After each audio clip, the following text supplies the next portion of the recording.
ভোরের আলো ফুটেছে। শহরের মোড়ে তখনও হালকা কুয়াশা লেগে আছে।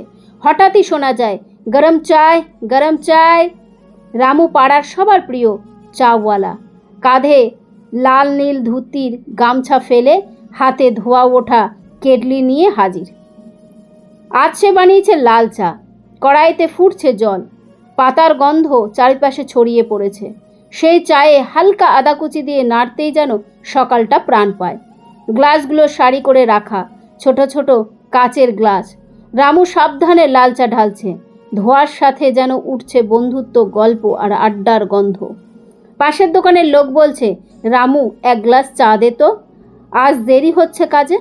কেউ আবার হেসে বলে, তোর চা না খেলে সকালটাই যেন ঠিকমতো শুরু হয় না রে। রামু মুচকি হেসে গামছা দিয়ে কপালের ঘাম মুছে আবার চা ঢালতে থাকে। এই গরম চায়ের সাথে যেন তার নিজেরও একটা গল্প মিশে আছে।